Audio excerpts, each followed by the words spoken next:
When empires falter, it rarely happens in one dramatic collapse. It happens in small moments first. Moments where the mask slips, where power is revealed to be posturing and allies stop pretending to believe. I have watched Washington operate long enough to recognize when influence gives way to illusion. Today, the United States believes it leads the Middle East, but events make clear that Washington no longer dictates outcomes. Israel is making strategic decisions without American approval or restraint. And Washington is left explaining a situation it no longer controls. That is how decline begins, not through sudden defeat, but through the quiet humiliation of realizing your leverage has evaporated. When the ceasefire process in Gaza was announced, many in Washington convinced themselves it would hold, that diplomacy had prevailed. I said it would not because I wished for failure, but because I understood the political reality. Israel did not agree to peace. It agreed to time. Time to rearm. Time to position forces. Time to shape the battlefield to its advantage. And while Washington wore the language of peacemaker, Tel Aviv wore the language of power. The Israeli government made no secret of its intent territorial control, strategic depth, and the removal of what it saw as existential threats in Gaza and the West Bank. Washington expected compliance. Israel delivered defiance. This is not a matter of moral judgment, it is strategic analysis. A nation that believes its survival is at stake does not negotiate under pressure from a distant capital. And an American president constrained by donors, factions, and domestic vulnerability cannot impose outcomes on a partner more determined and less encumbered. The truth is, simple power rests not in rhetoric, but in the ability to enforce decisions. Israel understood this. Washington pretended otherwise. That is why the American political class now speaks in tones of injury, as though surprise were the same as betrayal. But there was nothing surprising about this outcome. When you lack leverage, you do not dictate terms. The strategic problem for the United States is deeper than Gaza or Netanyahu. It is structural. Washington acts on the assumption that its dominance is permanent, that it can pressure, coerce, and dictate without consequence. Yet our power today rests on fragile economic foundations, overextended military commitments, and a domestic political system unable to produce coherent long-term strategy. Meanwhile, the region is shifting beneath us. Iran is not defeated. Turkey is not predictable. Egypt is unstable. Saudi Arabia hedges, and Israel, once dependent on American protection, now believes it can maneuver independently and drag the United States behind it if needed. That is the real humiliation, not disagreement, but irrelevance. American leaders imagine they are shaping events. In truth, they are reacting to a strategic environment shaped by others, and they are doing so with diminishing tools. Our military cannot fight major wars on multiple fronts. Our economy cannot sustain endless commitments abroad while our people demand security and stability at home. And our political class has grown comfortable in the performance of power rather than the practice of it. Empires do not fall because they are defeated in battle. They fall because they forget what power requires: discipline, restraint, and clarity of purpose. Israel's current course reflects a simple calculation. Washington will not stop us because it cannot stop us. And until American leaders confront that reality, until they accept that the instruments of influence must be rebuilt, not assumed, the United States will continue mistaking statements for strategy. Nations do not lose primacy when their rivals conquer them. They lose when allies stop listening and adversaries stop fearing. Today, Israel acts on its own terms, and Washington is left acknowledging quietly and that words without leverage are simply noise, that is humiliation in strategic form, not theatrical, not catastrophic. But unmistakably, there is a fundamental truth in strategy. A great power is not defined by how loudly it speaks, but by whether others adjust their behavior when it does. For decades, when Washington made demands, allies complied, not always willingly, not always happily, but consistently. That era is gone. Israel's leadership now calculates its national interest without fear of American restraint, and Washington's indignation carries no teeth when allies stop obeying. What you possess is not influence, but nostalgia. American officials still issue statements as though their words shape outcomes. Yet, events move independently of those statements. In strategic terms, that is, when power becomes performance, and performance without enforcement is humiliation disguised as diplomacy. I spent enough time inside the U.S. military establishment to recognize the signs. Washington speaks of coordination, shared values, and mutual consultation, but Israel acts, then informs sometimes, not even that it does not seek permission. It assumes American support regardless of the consequences. That is not alliance behavior. It is patron-client inversion. When the client holds leverage over the patron, you have lost command of the relationship, and the reason is clear. American political elites tied their credibility to unconditional support. Once you make support unconditional, you have surrendered leverage. Any student of power knows this.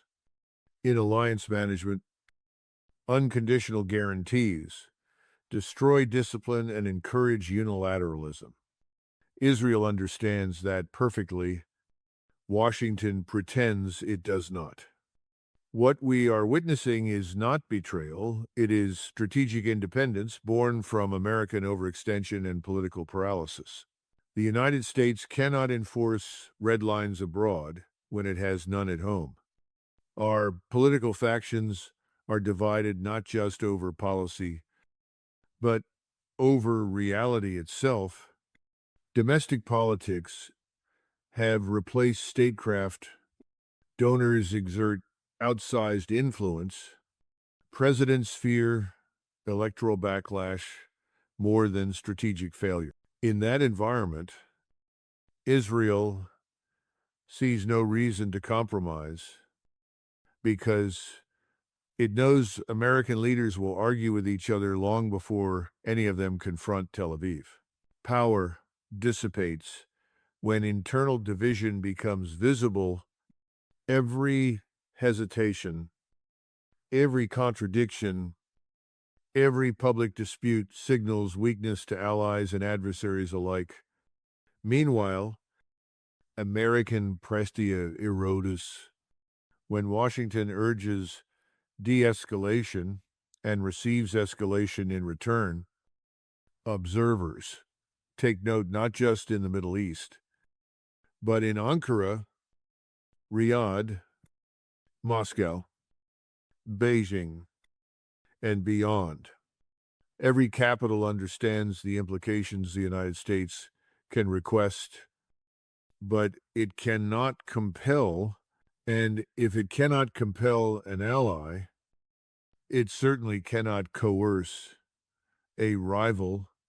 That is how unipolar illusions die, not with military defeat, but with the steady loss of obedience from those once dependent on you. Influence is a currency that must be protected, replenished, and wielded carefully. But Washington spent its moral and diplomatic capital, assuming it would never run out. Ubris always precedes decline.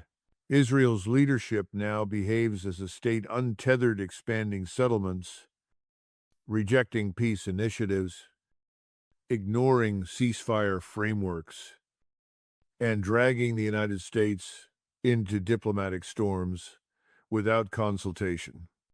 It acts because it believes it can.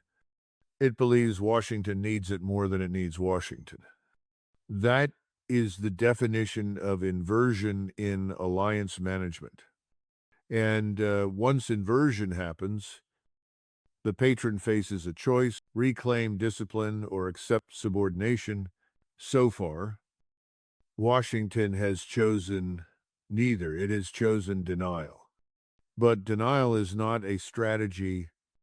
It is surrender dressed as patience. We are entering a world where the United States will have to relearn strategic fundamentals: interests over emotion, leverage over loyalty, realism over ideology. If we do not, more allies will test boundaries. More partners will act without consultation. And the idea of American leadership will reduce to ritual statements with no consequence behind them. Power collapses, not when adversaries overwhelm you, but when allies stop adjusting their behavior to your will. Israel has crossed that threshold. Until Washington acknowledges it, we will continue issuing directives into a world that has stopped listening, and that is the quiet death of influence. There is a dangerous myth in Washington, the belief that leverage exists simply because we declare it. I sat in briefings where officials insisted that America holds all the cards, that Israel is dependent on U.S. aircraft, U.S. munitions, U.S. intelligence, and U.S. diplomatic cover. On paper, that argument appears compelling. In the real world, power does not lie in capabilities alone. It lies in the will to withhold them. Washington has forfeited that will. An ally dependent on your support becomes subordinate only if you are prepared to withdraw that support. If you are not the one holding leverage. You are the one held hostage by the illusion of it. Israel's political leadership understands this perfectly. They have studied American domestic politics more closely than most U.S. senators. They know where pressure can be applied, which media narratives will activate support, which donors will threaten candidates, and which partisan fears can neutralize dissent. They know that calling any policy disagreement abandonment, appeasement, or betrayal of Israel paralyzes American political debate, and they know that the United States, entering an era of internal polarization and electoral volatility, will not risk domestic backlash to enforce discipline abroad. When an ally understands your constraints better than you understand your own, they do not fear your power. They manipulate it. That is the uncomfortable truth. Few in Washington will say aloud, America cannot say no to Israel, not because we lack the power, but because we lack the political courage and strategic clarity. We have allowed foreign policy to become an extension of domestic factionalism. Policy is not driven by a coherent vision of American security, but by the need to avoid controversy, appease lobbying blocs, and survive the next news cycle. A superpower governed by fear of its own internal politics cannot compel behavior abroad. It becomes reactive, deferential, and predictable. That is not leadership. That is paralysis disguised as partnership. Meanwhile, the consequences accumulate. The world sees the contradiction. The United States lectures other nations about restraint, international law, and rules-based order while shielding an ally that disregards all three when it suits political necessity. That hypocrisy is not lost on global capitals, nor on adversaries who exploit it to erode U.S. moral credibility. We accuse others of aggression while underwriting territorial expansion. We demand accountability abroad while blocking it at the United Nations when applied to Israel. In strategic competition, legitimacy matters. When nations perceive selective morality, they look elsewhere for leadership. Russia, China, regional alliances, or non-aligned blocs. Influence drains away not because of external pressure, but because we abandon the very principles we claim to champion inside Israel. The ruling class interprets our hesitation as weakness, not friendship. They assume Washington will fund every offensive, absorb every diplomatic cost, and rescue them from every backlash. And as long as American leaders refuse to impose limits, that belief remains justified. The result is a paradox. We give support to maintain influence, yet every act of unconditional support diminishes our influence further. That is how great powers decline, not by losing wars, but by losing the ability to guide those they bankroll. History teaches this lesson repeatedly. Britain discovered it in the twilight of empire. The Soviet Union learned it in Eastern Europe. When a patron cannot restrain a client, it ceases to be a patron. It becomes an enabler of its own humiliation. The United States stands at that threshold now. We can either reclaim strategic discipline grounded in national interest, not political fear, or we can continue pretending that requests are commands, that dependency is leverage, and that denial is strategy. Power requires the ability to say no until Washington remembers how others will continue writing the rules while we pretend to oversee a system that no longer listens. Washington still operates as though Israel's decisions are shaped by regional security concerns or shared democratic values. That is a comforting illusion, but it is not reality. The driving force behind Israel's strategic behavior today is not external threat, it is domestic political survival. Netanyahu and his coalition are not governing from a position of stability. They are governing under siege, facing corruption charges, internal dissent, and eroding legitimacy. They have chosen a familiar path for embattled leaders throughout history: escalate abroad to survive at home. War, to them, is not a last resort. It is a political necessity. Prolonged conflict keeps the public mobilized, opposition fractured, and accountability deferred.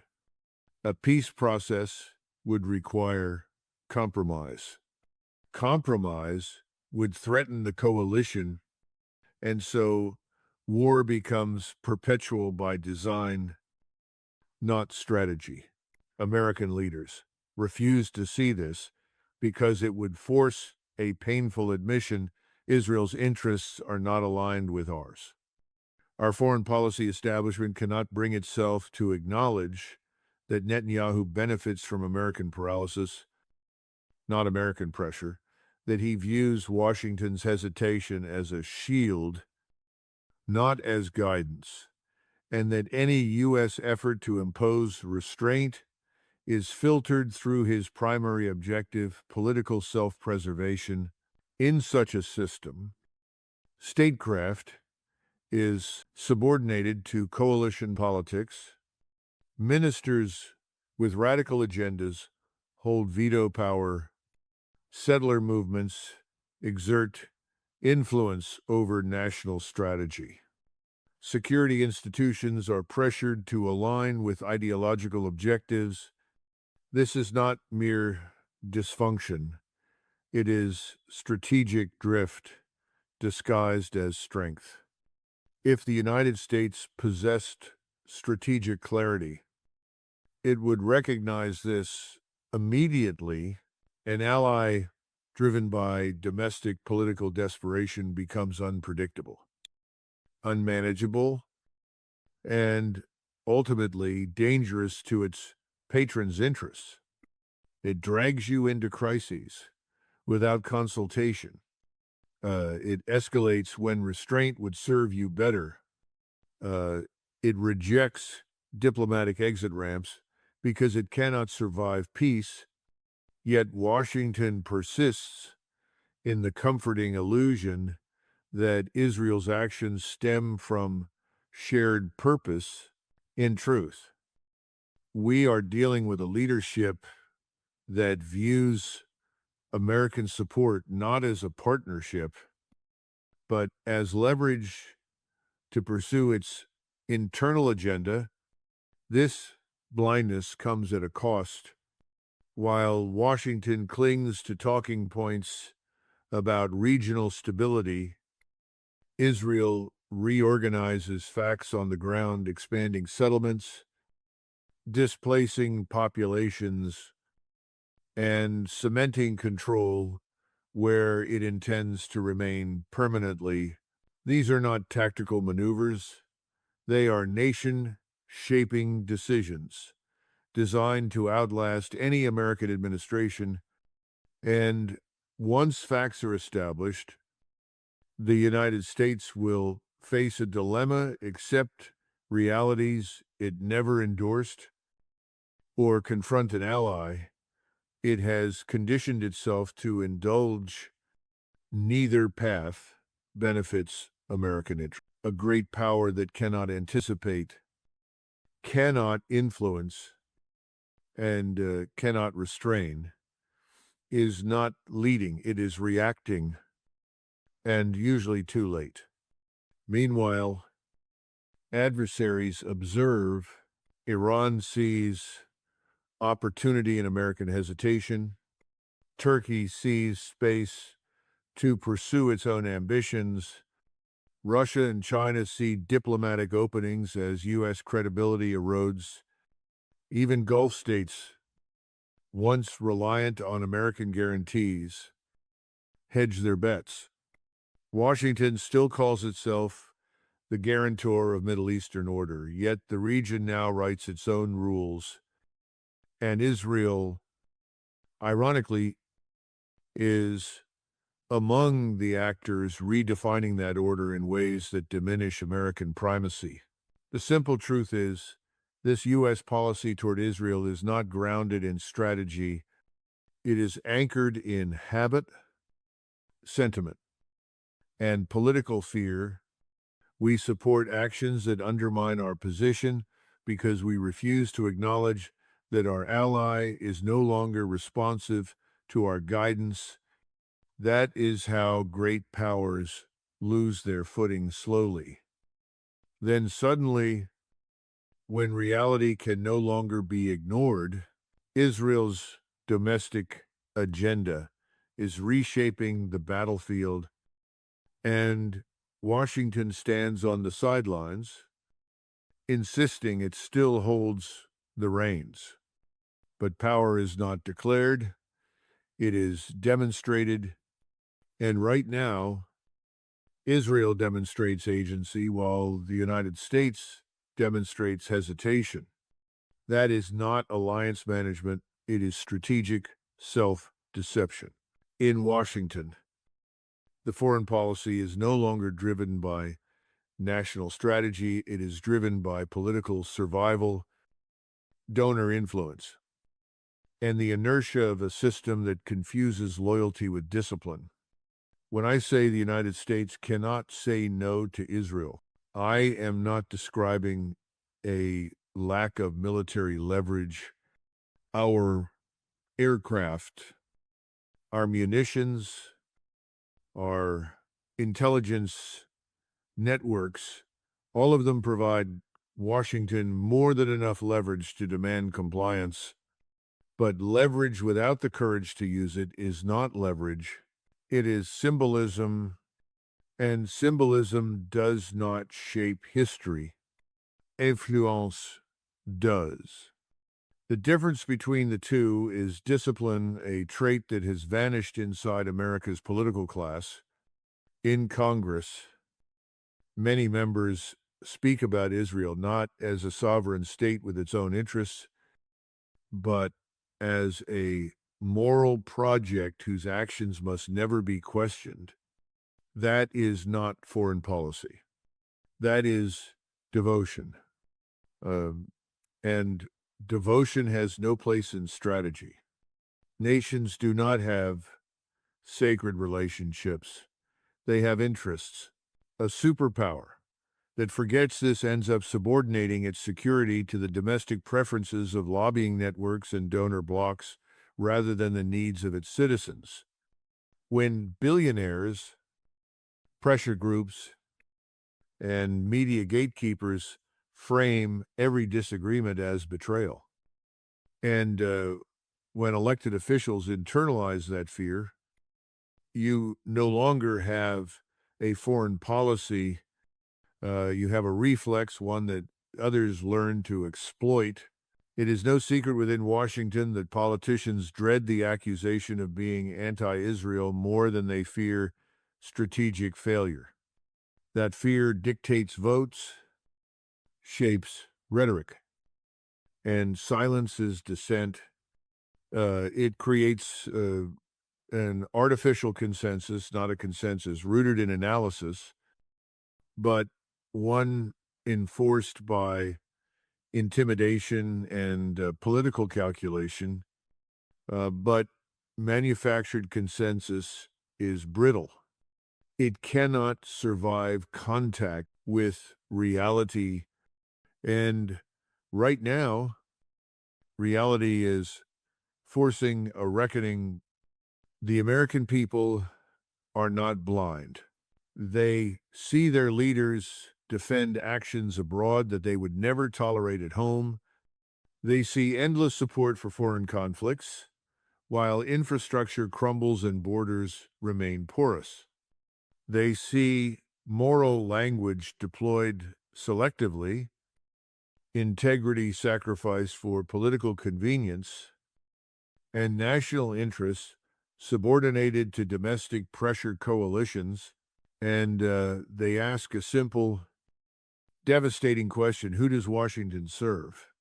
When citizens begin to question the legitimacy of foreign commitments, the foundation of a bipartisan foreign policy begins to fracture. That fracture is widening now. The donor class demands unconditional support. The public increasingly asks for accountability, restraint, and a foreign policy aligned with American interests rather than ideological loyalties. One of those forces will shape the future. The other belongs to the past. But the transition between them will not be elegant. It never is when democracies confront entrenched interests. Financial systems are not immune to this shift. The dollar remains a powerful instrument, but it is not invulnerable. When Washington weaponizes finance in one region while tolerating impunity in another, it signals a selective principle. And a selective principle accelerates the search for alternatives. Nations adopt new payment systems not because they reject America, but because they no longer trust its consistency. That is how reserve currency status erodes not overnight, not by revolution, but by incremental diversification driven by doubt. And doubt today is widespread. Israel understands this dynamic. It sees Washington's paralysis and acts with confidence, knowing no serious consequences will follow. Donors in America act the same way. They assume they set the boundaries of debate, but strategic reality is catching up with them. A country cannot pretend to lead while outsourcing decision-making to fundraising networks and ideological echo chambers. Sooner or later, credibility collapses. When it does, even the most powerful interest groups cannot hold back the tide. The United States must choose whether it remains a sovereign nation guided by national interest or a system governed by domestic lobbies and emotional reflex.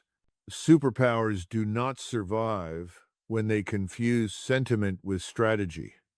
They endure when they put national interest above all else, even when doing so is politically inconvenient.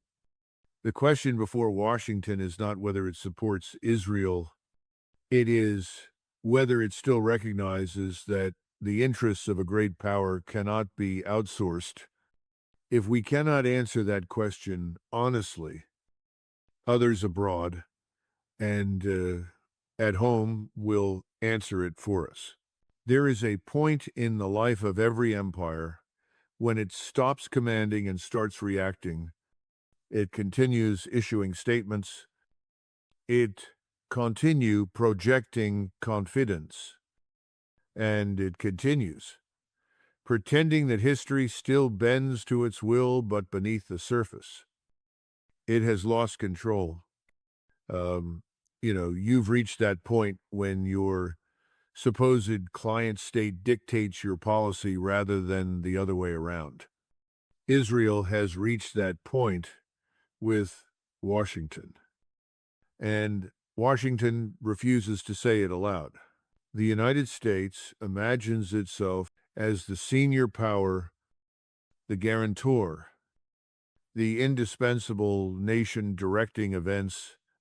In truth, It has become a guarantor without authority, a patron unable to enforce discipline, and a superpower whose client now shapes its behavior instead of the reverse.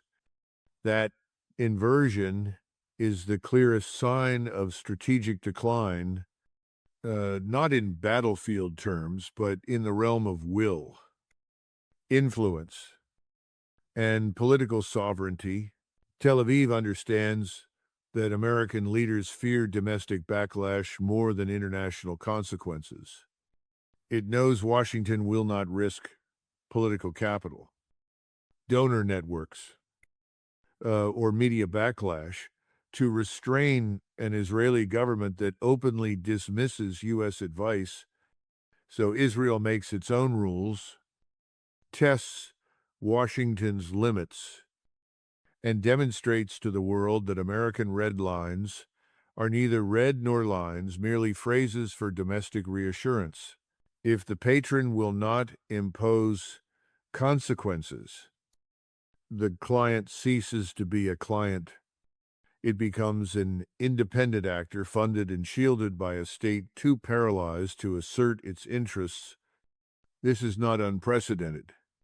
Britain once believed it controlled its colonies in the Middle East, right up until those colonies realized that London lacked the will to enforce its demands.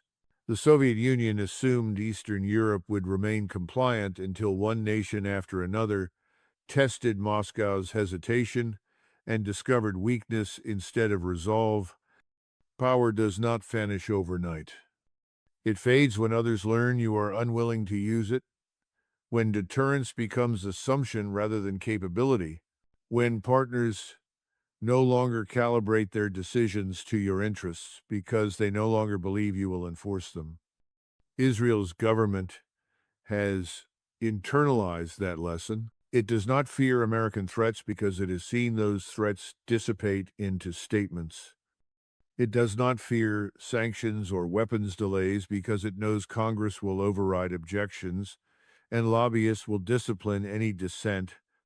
And it does not fear diplomatic pressure because it has watched American administrations retreat from every serious confrontation for fear of domestic political consequences. That is how influence dies, not from lack of strength, but from lack of conviction to use it.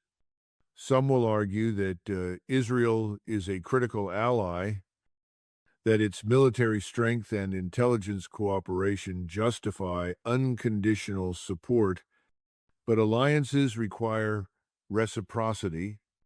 A partner that ignores your guidance, defies your interests, and drags you into crises without consultation is not an asset, it is a liability.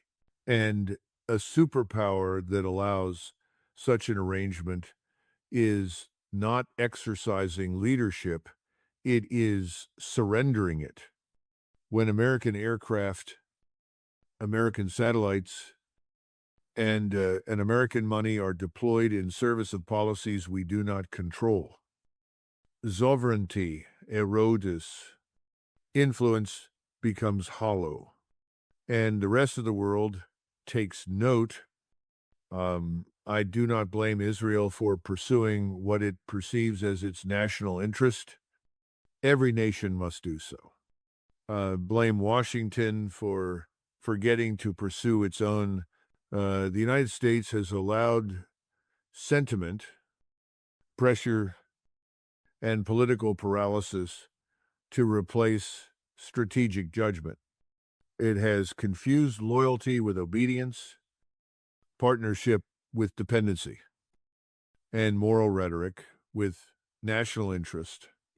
And when a great power confuses these things, it forfeits the very authority it claims to defend. If Washington cannot reassert control over its own foreign policy, others, allies and adversaries alike, will continue testing its resolve. If it cannot impose limits on a client state, it will not be taken seriously when confronting rivals. This moment is not about Israel alone. It is a test of whether the United States still governs itself or whether it has entered the phase of empire where it serves others' ambitions while pretending to serve its own. Every imperial era ends the same way, not with a dramatic defeat on the battlefield, but with the quiet realization that power no longer compels obedience. Washington spent decades believing it had a mandate over global affairs, a right to dictate outcomes, shape governments, and define legitimacy. That belief rested on the assumption that American primacy was permanent, American influence unquestioned, and American direction unavoidable. But mandates are not inherited, they are proven every day in discipline, strategy, and the ability to align power with purpose. When those elements erode, the mandate dissolves long before the nation that wielded it understands what has happened. That is where the United States stands. Now, our political establishment continues speaking in the language of dominance, credibility, leadership, indispensable nation, but credibility is not what you say, it is what others accept. Leadership is not the repetition of slogans, it is the capacity to shape events, and indispensability is not self-proclaimed. It is granted by those who rely on you. Israel's defiance has exposed a truth. Few in Washington are prepared to confront the American mandate, has expired in the Middle East. We have influence without authority, commitments without control, and obligations without leverage. We deliver warnings that no one fears and assurances that no one believes. That is not power. That is inertia. When allies begin acting independently and adversaries act without deterrence, you are no longer writing the script. You are reacting to one written by others. Today, Israel acts on its timetable. Iran expands its network. Turkey maneuver between bloc and the Gulf states quietly position themselves for a multipolar reality. Meanwhile, Washington debates its own identity, frozen by internal divisions, donor pressure, and the fear of political consequences. We are watching the final stage of hegemonic fatigue when the performance of power continues, but its substance has faded. None of this means America disappears. Great powers do not vanish, they adapt or decline. We still possess unmatched geography, immense natural resources, technological brilliance, and the most formidable military potential in the world. But potential is not readiness, and strength without direction becomes dead weight. We could rebuild our strategic position by prioritizing our national interest, rebuilding our industrial base, recalling our military from endless peripheral engagements, securing our borders, and reasserting discipline in foreign policy. But to do that, we must first confront the illusions that brought us here, that alliances are sacred, that force is a first resort, that loyalty replaces strategy, and that domestic politics can dictate foreign commitments indefinitely. Israel did not strip Washington of its authority. Washington surrendered it first to ideology, then to domestic pressure, and finally to fear of political risk. That is how mandates fade, not because someone takes them, but because the power that holds them forgets how to use them. Nations that misunderstand that lesson fall into strategic drift, and drift always ends the same way, in humiliation. Not from defeat, but from irrelevance. History has issued its warning. The world is moving into a post-American phase, not because our enemies triumphed, but because we no longer act like a nation that understands what power demands. If we continue down this path, we will wake up one day to find that leadership has passed quietly to those who were disciplined enough to claim it, while we argued over illusions. But decline is not destiny. We can restore our strategic footing. We can reclaim sovereignty over our decisions, pursue alliances grounded in mutual respect rather than emotional obligation, and prioritize American stability over foreign entanglements. The choice remains ours. But time does not negotiate if we do not act. The mandate we once exercised will not return, and the world will not wait for us to rediscover what we lost. Power rewards clarity. Nations endure when they accept reality, before reality forces itself upon them. The question before America is simple: do we choose strategic renewal now? Or do we learn, like every declining empire before us, that humiliation arrives slowly until the day it arrives all at once?